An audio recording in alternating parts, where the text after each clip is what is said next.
Hello दोस्तों, स्वागत है आप सभी का हमारी यूट्यूब चैनल में। उम्मीद करता हूँ आपको यह कहानी बेहद पसंद आएगी। आइए सुनते हैं पूरी कहानी। मेरा नाम नरेंद्र है। ये तब की बात है जब मैं 15 साल का था। मैं बहुत छोटा था जब मैं गर्मी की छुट्टियों में चाचा के पास गया था। जब मैं 10वीं क्लास में था तो मेरी चाची थोड़ी मोटी थी, लेकिन वह बहुत खूबसूरत लग रही थी। वह हर वक्त छोटे कपड़े पहनती रहती थी। पूरे दिन घर पर सिर्फ मैं और चाची ही होते थे, क्योंकि चाचा काम पर जाते थे। मैं और चाची बचपन से ही बहुत फ्री रहते थे। वे मेरे बारे में सब कुछ जानती थी, तो वह मुझे अपने पास पकड़ लेती और गले लगा लेती। हम हर दिन ऐसा करते थे, लेकिन अब मैं बड़ा हो गया था और मुझे उसकी बाहों में बहुत अच्छा महसूस होता था। जब वह मुझे गले लगाती थी तो मेरा साथी बड़ा हो जाता था। फिर मैंने तुरंत उसे गले लगा लिया और मजे लेने लगा। मैं एक दिवस उत्सव के लिए उनके पास गया था। कुछ दिन बीत गए। एक दिन सुबह हो गई। चाचा काम पर गए थे और चाची ने मुझे नाश्ता दिया और कहा, मैं नहाकर आती हूं। तब तक मैंने नाश्ता कर लिया और टीवी देखने बैठ गया। तभी चाची ने मुझे आवाज दी, नरेंद्र मेरे कपड़े दे दो, मैंने टेबल पर रख दिए हैं। मैंने उसकी ड्रेस उठाई और वहां उसका अंडरवियर भी था। मैं उस वक्त थोड़ा असमंजस में था, लेकिन उसे कपड़े देते समय मैं सावधान था, क्योंकि चाची का सम्मान करना जरूरी था। हालांकि मेरे मन में कुछ बदलाव आया था। मैं उसका रूप देखने लगा, मानो वह मेरे सामने खड़ी हो। उसने मुझे वापस बुलाया और मैं बाथरूम की ओर चला गया। उसके कपड़े उसे दे दिए। उसने फिर दरवाज़ा बंद कर दिया और मैं वहीं रुक गया। मैं दरवाजे की दरार से अंदर देखने के लिए उत्सुकता से उठ खड़ा हुआ। वह कोई नहीं था, बस हम दोनों ही थे। चाची नहा रही थी और अपने कपड़े बदल रही थी। मैं सिर्फ उसका पिछला हिस्सा ही देख पा रहा था। कुछ क्षण बाद वह बाहर आई और मुझसे बोली, नरेंद्र तुम भी नहा लो। मैं तुरंत वहां से निकला और नहाने लगा। अंदर चाची का अंडरवियर लटका हुआ था। मैंने उसे हाथ में ले लिया और उसकी महक में खो गया। नहाने के बाद कमर पर तौलिया लपेट कर बाहर आया और बोला, चाची मेरे कपड़े दे दो। चाची ने मुझे कपड़े दिए और मैं जल्दी से कपड़े पहनकर तैयार होकर रसोई में चला गया। चाचा काम पर जा रहे थे। चाची रसोई में दोपहर का खाना बना रही थी। जब मैं वहां पहुंचा तो उसने मुझे गले लगा लिया। उस वक्त मैं उसके करीब रहकर खुश था। मेरे मन में कहीं ना कहीं ऐसा होने लगा। मैंने उससे पूछा, क्या मैं कोई मदद कर सकता हूं? उसने उत्तर दिया, नहीं तुम यहीं चुपचाप बैठे रहो। फिर वह बातें करती, हंसती, खेलती, खाना बनाती। दोपहर के खाने के बाद हम बिस्तर पर चले गए। चाची चादर ओढ़कर सो गई और बोली, नरेंद्र तुम भी मेरे साथ सो जाओ, मैं आज बहुत थक गई हूं। उसकी आवाज में कुछ खास था और उस पल कई सवाल खड़े हो गए। वह बोली, बदन भी बहुत दर्द कर रहा है। मैंने तुरंत चाची से पूछा, क्या मैं आपके शरीर को दबा सकता हूं? अगर आपको कोई दिक्कत नहीं है तो उसने नहीं कहा।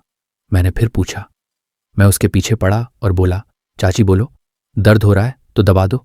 उसने कहा, ठीक है। मैं धीरे धीरे उसके पैर दबाने लगा। उसके घुटनों तक पहुंचकर मैं रुका और अब उसकी वह चीज दिख रही थी। मैंने उससे पूछा, चाची ऊपर भी दबाना है क्या? तो वह बोली, हाँ दबाओ, मुझे आराम मिलेगा। धीरे धीरे मैंने उसके कपड़े ऊपर उठाए और मैं उसका आकार देख सका। उस दृश्य को देखकर मुझे एक अलग ही अनुभव हुआ। उसी पल मेरा ध्यान उस चीज पर रुक गया और मैं पूरी तरह से भ्रमित था। नरेंद्र, अब रुको, मैं भी तुम्हारे पैर दबाती हूं। तुम्हारे भी पैर दर्द कर रहे होंगे। वह मेरे पैर दबाने लगी और उसके नाजुक हाथों के स्पर्श से मुझे बहुत अच्छा महसूस हो रहा था। उसने मेरे पैरों को दबाते हुए मुझे आराम दिया और फिर हम वहीं सो गए। अब मुझे थोड़ा बेहतर महसूस हुआ। फिर भी मैंने उनसे पूछा, चाची क्या मैं आपको गले लगा सकता हूं? चाची ने मुस्कुराते हुए जवाब दिया, क्यों नहीं लगाओ? तुम ऐसे क्यों पूछते हो? हम दोस्त हैं ना। तुम्हारा आलिंगन मुझे एक नई गर्माहट देता है। वह बहुत होशियार थी और सब कुछ जानती थी। मैं छोटा था। गले मिलने के बाद हम दोपहर को सो गए। दोपहर को हम अच्छी नींद सोए और शाम को जाग गए। सब बातों का ध्यान रखा गया, क्योंकि शाम को मेरे चाचा आ रहे थे। चाचा काम से आए और हमने खाना खाया। चाची ने कुछ खास पकवान बनाए थे जिससे सबके चेहरे खिले हुए थे। वहां का पूरा माहौल खुशियों से भरा हुआ था। चाची ने मेरे चाचा के लिए बिस्तर नीचे हॉल में लगा दिया। उसके बाद मैं चाची के साथ बिस्तर पर सो गया। क्योंकि हम दोपहर में अच्छी नींद लेते थे, इसलिए हमें रात में नींद नहीं आती थी। रात के 3 बजे थे, फिर भी मुझे नींद नहीं आ रही थी। चाची एक करवट से दूसरे करवट पर सो रही थी, लेकिन उसे भी नींद नहीं आ रही थी। कमरे में एक छोटा सा लाल बल्ब जल रहा था और बाकी कमरा अंधेरे में डूबा हुआ था। उस शांत वातावरण में हमारे मन में विचारों की लहरें दौड़ रही थीं। एक दूसरे के करीब होने के कारण उस पल का रहस्य हमारे दिमाग में घूम रहा था। मैं और चाची अंधेरे में जाग रहे थे। उसने मुझसे कहा, शांत रहो नरेंद्र, शोर मत करो, सुबह के 4 बजे हैं। और फिर वह सो गई।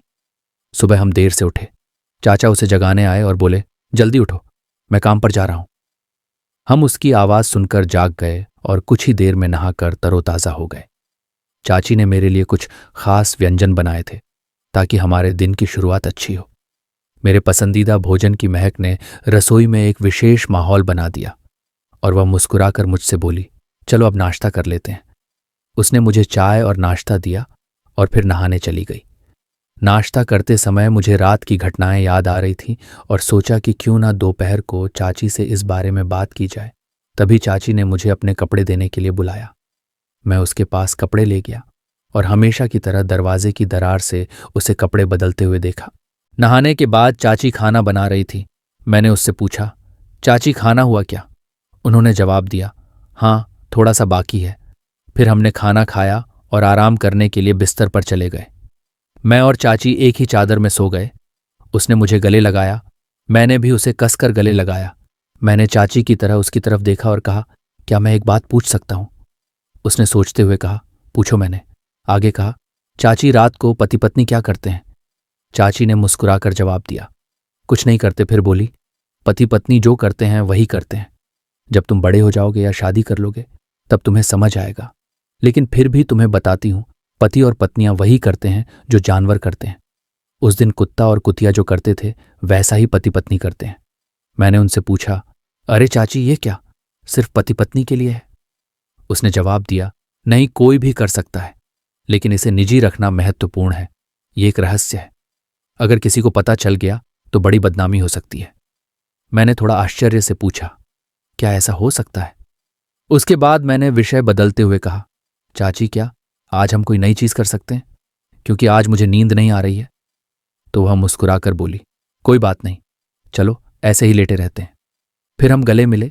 मैंने उन्हें कसकर पकड़ लिया और कहा, चाची, आप भी मुझे कसकर गले लगा लो। वह तुरंत मेरी बाहों में आ गई।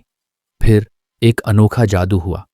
उस क्षण मुझे एक आनंद की अनुभूति हुई। हमारे हाथ एक दूसरे के चारों ओर घूम रहे थे और बीच में उन मधुर क्षणों में हमें बहुत विशेष महसूस हुआ। हम एक दूसरे की बाहों में खो गए। मेरा साथी सख्त हो रहा था और मुझे बाथरूम जाना था। मैंने चाची से कहा, चाची, मुझे बाथरूम जाना है। उसने भी मुझसे कहा, चलो मुझे भी जाना है। हम दोनों एक साथ बाथरूम गए। फिर मैंने मन में ठान लिया कि चाची को अपने साथी के दर्शन दिखाऊंगा। चाची बाथरूम में जाकर बाहर आई और फिर मैं अंदर चला गया और चाची से बोला, चाची, मेरी संवेदनशील जगह पर थोड़ा दर्द हो रहा है। उसने कहा, क्या हुआ? मैंने कहा, जगह बहुत तंग है। चाची बोली, ठीक है, दिखा। मैंने तुरंत चैन नीचे कर दी और अपने साथी को दिखाया। चाची बोली, कहाँ दर्द होता है? मैंने कहा, आगे हल्की सी जलन होती है। उसने ने कहा, अरे तुमने मिर्च खाई थी क्या? फिर वह तेल लेकर आई और बोली, इसे लगाओ। मैंने कहा, तुम लगाओ, मुझे बहुत जलन हो रही है। वह मुस्कुराई और बोली, ठीक है, अच्छे से सो जाओ, फिर जलन नहीं होगी। उसकी आवाज में एक मिठास थी जो मुझे शांत कर रही थी। फिर मैंने कंबल लिया और मुझसे पूछा, नरेंद्र, क्या तुम्हारा दर्द बंद हो गया? मैंने कहा, हाँ। फिर चाची बोली, मुझे वापस दिखाओ। मैं सीधे बिस्तर पर गया और उससे पूछा, क्या आप देखने के लिए तैयार हैं? चाची यह देखकर खुश हो गई। मेरा साथी चाची को पूरी तरह से साथ दे रहा था। चाची यह देखकर शर्मा गई। दोस्तों, अगर आपको कहानी पसंद आए तो हमारे चैनल को सब्सक्राइब करें और आपको कहानी कैसी लगी मुझे कमेंट में अवश्य बताएं।